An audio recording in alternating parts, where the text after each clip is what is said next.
මොකද පුතේ ඔය කරන්නේ? මොකද අනේ ඔය කරන්නේ? ඔය ඔක්කොම ටික අරගෙන පුතේ මොකද අනේ ඔය කරන්නේ?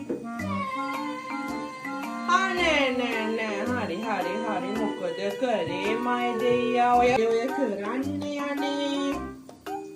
No don't no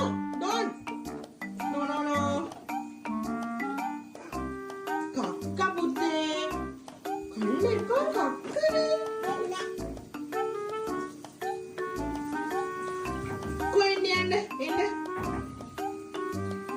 මොකක්දනේ ඔය කරලා තියෙන්නේ බලන්නකො පුතේ අනේ බලන්නකො පුතේ දැන් ආවන්න වෙනවනේ ඔළුවේ